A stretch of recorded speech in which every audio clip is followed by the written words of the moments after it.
Saya pernah dengar ada kritik begini, untuk apa menteri datang ke tempat bencana? Hanya datang melihat. Ya, saudara-saudara, serba susah. Menteri tidak datang dibilang tidak peduli. Menteri datang, ya masa menteri ikut macul. Saya sampaikan ke saudara, para pimpinan, para menteri, para kepala badan, gubernur, semua. Salah satu kewajiban seorang pemimpin adalah siap untuk dihujat, siap untuk difitnah, siap untuk tapi tidak boleh kita tidak boleh kita terpengaruh dan tidak boleh kita patah semangat.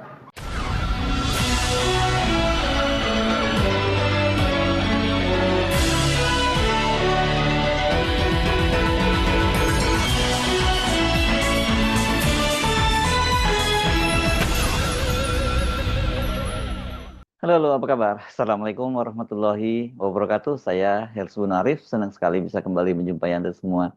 Presiden Prabowo Subianto memberi semangat kepada para menteri, kepala lembaga, dan kepala daerah untuk fokus menangani bencana di Sumatera dan tidak terlalu terpengaruh dengan kritik yang dia sebut berasal dari komentator, kalau kata Pak Prabowo seperti itu.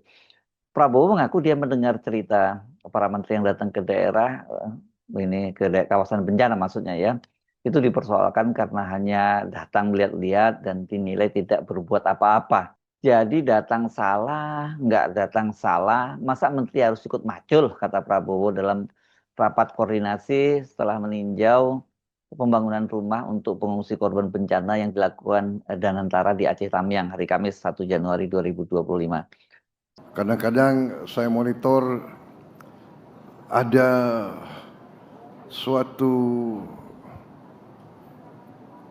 kecenderungan yang menurut saya kurang sehat ya dari beberapa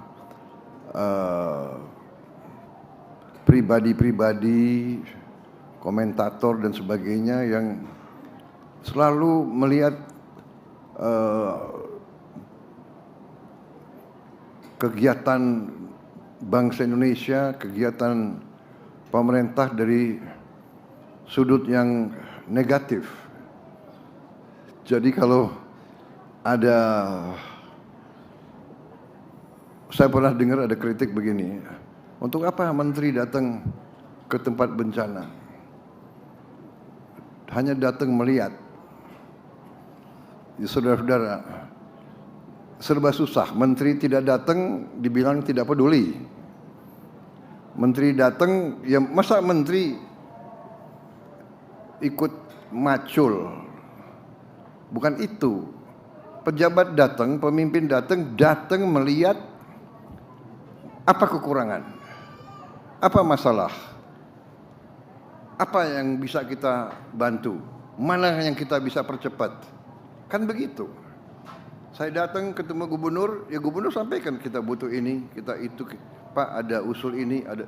Saya tahu langsung. Saya bisa cek. Kan begitu ceritanya.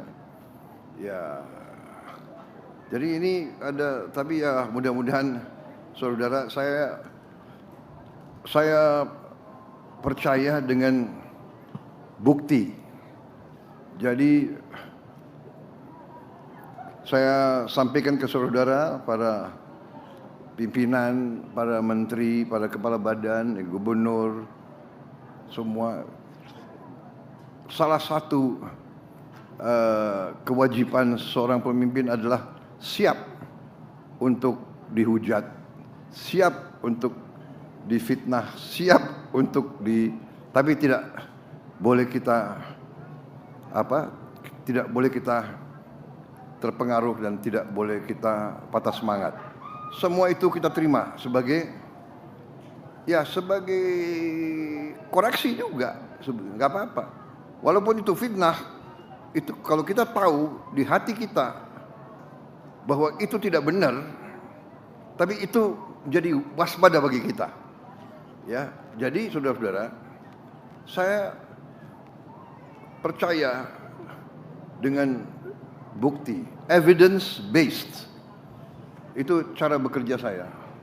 Kalau saudara perhatikan, saya jarang kasih wawancara dengan pers. Bukan saya tidak hormati pers, karena saya mengerti psikologi rakyat Indonesia. Rakyat Indonesia hanya percaya dengan bukti. Bukti. Kita sekarang dalam rangka membuktikan. Jadi kalau ada menteri-menteri pejabat turun, itu dia tidak turun untuk wisata, dia datang, ia melihat, mencatat, mengerti, mengambil keputusan. Kan demikian kan. Jadi hari ini umpamanya Danantara membuktikan dalam 8 hari bisa membangun 600 hunian yang menurut saya ya cukup baik. Saya koreksi sedikit, saya tanya bagaimana ini, ya kan, seng panas, coba dipikirkan kalau bisa kita kasih apa solusi. Mungkin solusinya tidak usah mahal-mahal, solusinya mungkin dari bahan-bahan lokal, apa itu anyaman atau apa, ya kan, dari ijuk atau dari apa, dilapisi di bawahnya seng, ya tidak perlu bahan mahal, atau hal-hal yang sangat sederhana. Mungkin ya, mungkin cukup dengan bahan tekstil ditutup di bawahnya seng itu. Jadi hal-hal semacam itu nanti kreativitas daripada orang-orang lapangan. Tapi yang fokus kita adalah bagaimana kita bisa mengurangi, meringankan penderitaan rakyat kita. Itu pikiran kita sebagai pejabat dan pemimpin. Ya, jadi hal-hal yang apa itu nyinyir itu kita anggap sebagai katakanlah sebagai peringatan bagi kita. Tapi kita tidak boleh terpengaruh ya. Sekali lagi, tidak datang salah. Ya kan? Datang dicari kesalahan juga, ya nggak apa-apa. Jadi tugas kita, saya walaupun tidak sehari-hari sama saudara, ya saya di pusat, ya saya berpikir bagaimana saya atasi ini, membantu saudara di lapangan, ya. Tetapi sementara nasib 280 juta rakyat Indonesia tetap harus kita urus.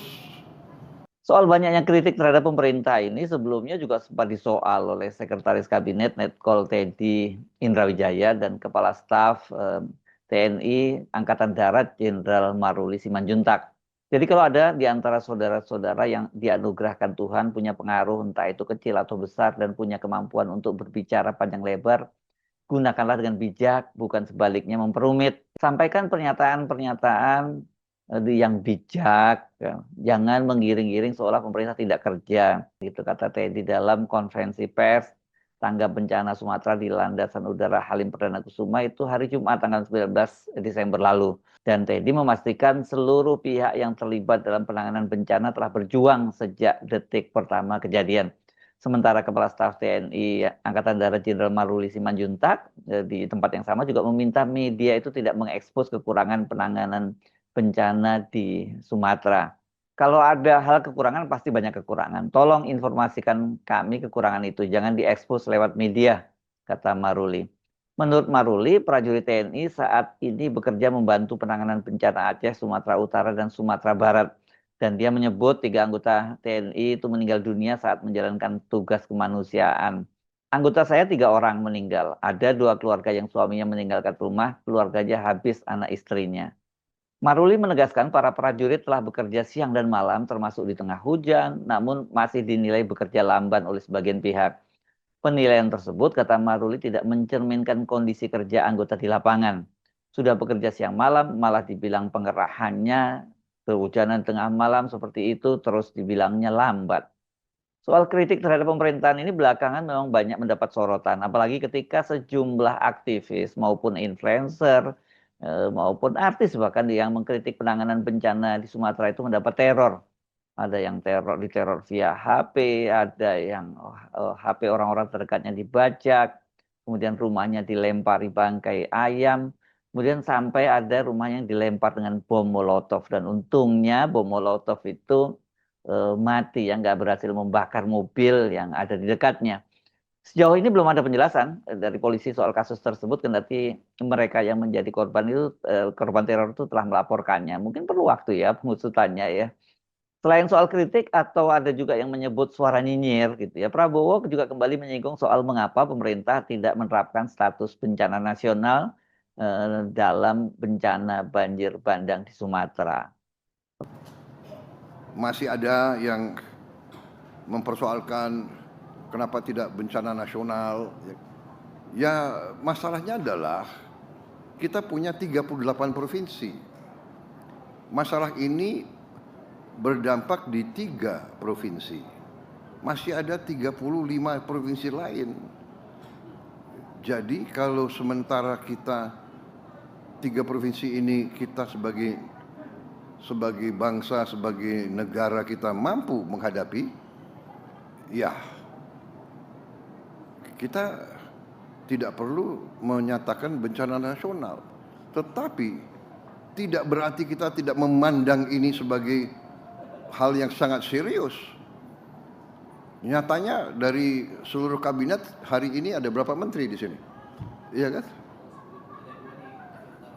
2 sedang di Aceh Utara. 10 menteri sedang di Aceh sekarang. Ya, ada berapa menteri lagi yang sedang di tempat lain. Dan juga kita masih hadapi beberapa lagi kabupaten di beberapa provinsi lain yang juga ada masalah. Ya, jadi saudara-saudara, kita memandang sangat serius dan kita akan habis-habisan untuk membantu. Ya, kita sudah siapkan anggaran cukup besar, ya, untuk mengatasi ini. Tetapi juga saya sudah dilaporkan oleh Pak Gubernur dan nanti saya akan bicarakan dengan beberapa pejabat lain mekanismenya. Kalau ada pihak yang tulus ikhlas mau membantu, ya kita jelas sebagai manusia kita masa menolak bantuan, asal bantuannya itu jelas ya.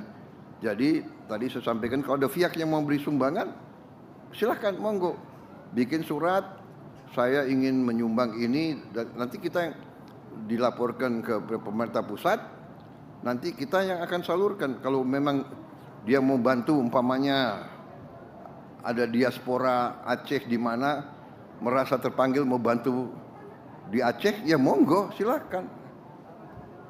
Ya kan, nanti kita salurkan. Ada diaspora Minang mau bantu apa itu ranah Minang, karena mungkin lebih banyak orang Minang ada di Jakarta mungkin ya daripada di Padang. Mungkin Pak Doni juga orang Minang ini. Nggak apa-apa, nanti ya kan, silakan nanti bantu. Mungkin ada juga di Sumatera Utara, ada komunitas orang Batak di Jawa juga besar, juga banyak. Silakan. Dari luar negeri kita kalau bantuan ikhlas dan tulus dan nanti tersalurkan, nanti kita serahkan. Nanti mekanisme kita serahkan, mungkin apakah nanti gubernur Provinsi Aceh, Sumatera Barat, Sumatera Utara mungkin membuka rekening apa gitu kan, mungkin dana bantuan pasca bencana dibuka, yang mau kirim langsung silakan, dari dalam negeri mau beri sumbangan silakan, ya kan. Kita tidak menolak bantuan, hanya mekanisme dan prosedurnya harus jelas, ya kan. Dan harus ikhlas, karena kita mengalami pernah ya kan, dibantu akhirnya ujungnya ada juga ya kan yang menagih. Tapi kita harus berpikir positif. Yang penting kita secepatnya bekerja untuk meringankan penderitaan rakyat kita. Soal status bencana nasional yang disampaikan oleh Prabowo mengapa tidak diterapkan itu saya pikir nggak ada yang baru. Tapi yang menarik adalah soal bantuan dari luar negeri ya. Pak Prabowo juga menyinggung soal itu. Kendati tidak menyatakan membuka bantuan dari luar negeri, namun dia tadi menyatakan mempersilahkan bila ada yang ingin membantu, termasuk dari diaspora Aceh maupun Minang yang ini kan banyak ada di luar daerah ini disebutnya ya. Tapi kalau diaspora itu maksudnya kan ini di luar negeri ya. Kendati tidak menyebut secara langsung bantuan dari luar negeri, berarti Pak Prabowo kalau menyebut kosakata diaspora, ini kan ya bisa kita artikan WNI yang berada di negara-negara lain. Setidaknya ini menyiratkan bahwa pemerintah tidak lagi menghalangi bila ada bantuan yang masuk dari luar negeri. Hanya saja Presiden tadi menyatakan bahwa silakan mengirim surat resmi pemerintah pusat dan mereka yang akan menyalurkannya. Soal ini kan juga jadi selain soal status bencana nasional, itu soal larangan bantuan asing masuk itu kan juga jadi pertanyaan besar ya. Yang kemudian sempat mengundang kehebohan adalah bantuan dari Uni Emirat Arab ke Pemkot Kota Medan yang pada waktu itu karena dikembalikan akhirnya diserahkan ke tim medis dari Muhammadiyah dan mereka yang kemudian menyalurkannya. Sementara dan sebelumnya juga ada bantuan dari warga Malaysia yang ditolak dan waktu itu membuat geger karena Menteri Dalam Negeri Tito Karnavian menyebutnya bahwa nilainya kecil, nggak sampai 1 miliar. Ini yang kemudian menimbulkan protes termasuk juga dari Malaysia. Jadi kalau toh sekarang ini Presiden Prabowo tetap tidak mau menaikkan statusnya menjadi bencana nasional, tapi kan sekarang Pak Prabowo mulai membuka celah bantuan dari luar negeri.